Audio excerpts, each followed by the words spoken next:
So tonight we are at the Hoosier National Forest in the Deam Wilderness, and it's going to get cold tonight. So I brought my firebox stove, and I brought a buddy heater down at the other end just in case the stove doesn't work out. But this piece here is something I just made this week, and it's an end for my tarp here with its own stove jack and a little protective pad right here to keep in case the wind or something was to blow that up against the stove on the inside. It'll keep it from melting that nylon. But I just put this together this week, and this is the first time I'm trying it out of this style, and hopefully it'll keep me warm tonight, or before I go to sleep. I won't actually burn it while I'm sleeping, so it'll knock the chill off, and I'm gonna start it up right now and see how it works. So here's the inside. My tarp is held up by my hiking stick, and then I have the stove jack, this other protective mat to keep the nylon from melting. This is made by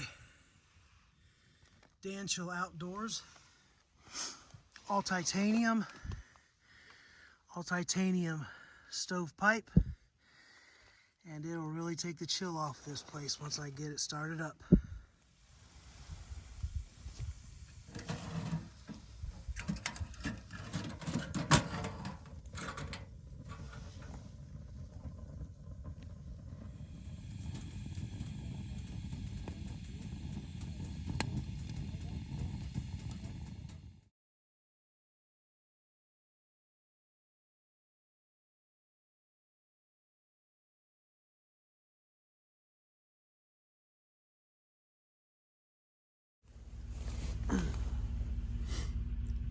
So it's 2 degrees this morning. I just started the stove back up. It's cold. It was cold all night. Really cold, from about 20 degrees, and now it's 2 degrees. And if it wasn't for this down coat and hot hands down at my feet were never warm at all last night. And if it wasn't for that hot hands down there in my feet would have been totally frozen. I am happy with the wood stove. It did a fine job at knocking the chill off last night before I went to bed, and I let it burn out, and just now heating it up again in here, and going to get it warm enough I can get out of this sleeping bag and get ready for the day. It sounds like the other guys are all up. We're at a campground, and so we're really close to our vehicles, and they've got their vehicles running, trying to get warm, I guess, probably. But so today we plan on hiking into another area, and then they're going to hammock camp tonight. I'm going to stay in this same situation, but it's not supposed to be nearly as cold, so it ought to be okay. So we'll see.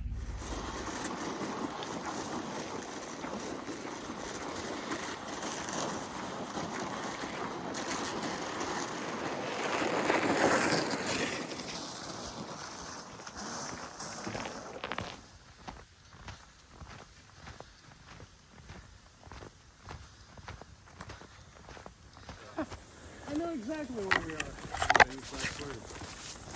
It's pretty sweet too. So we made it to this old habitat pond. That hiking guy has a personal goal to find all these old habitat ponds in this forest, so this is one he hadn't seen yet. So that was our point and purpose for coming to this particular spot. So now I'm just walking around and packing this snow for a place to set my tent up.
I got the stove set up, fire started. Now I'm trying to get some of the snow melted off of my boots or my shoes.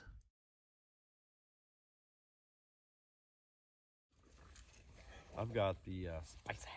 Yeah, I have that one too. Get a fire going. I got some meat pops. They're frozen solid. Buffalo chicken. Oh, buffalo chicken.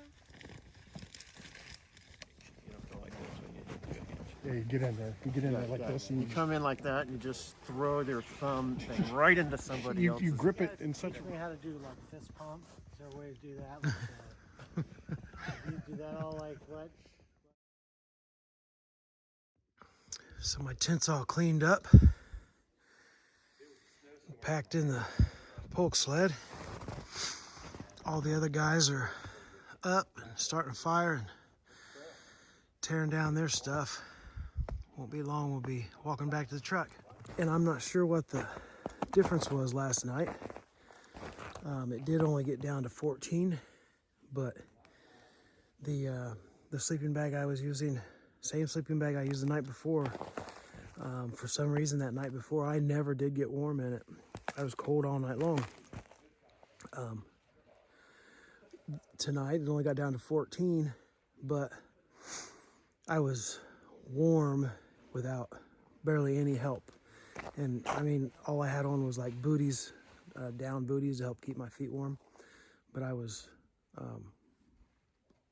not just comfortably warm. I was nice and warm. So whatever I had bad to say about the sleeping bag the night before, it may have redeemed itself a little bit. Last night.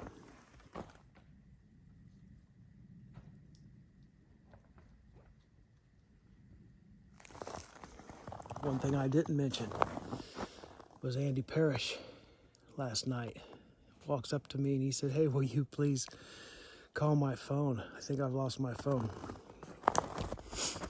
I think he knew full well that the phone was nowhere around our camp, but we rang him up anyways, and when we found that we couldn't find his phone in the area, he called his wife.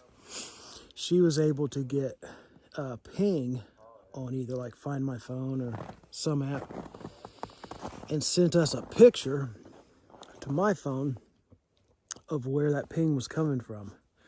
So we knew about where it would be. So dark and getting not too late, but it was definitely dark. We backtracked our tracks, which being in the snow made it very easy. But we backtracked our tracks to that spot that we could tell from the junky Find a Phone photo. We matched it with a good GPS photo about where we thought it would be, and we knew where it should be. And lo and behold, right when we got to about where it should be, his wife just so happened at that time. Now, we had been calling it and trying to get it to ring, but there it was up on top of the hill, playing the ringtone, and he picked it up, and his wife was calling. She just, for some reason, started calling right at that moment, or a little bit before. And yeah, we heard it from a long ways away. So we got Andy Parrish's phone, got it back, and all is good. I feel my toe.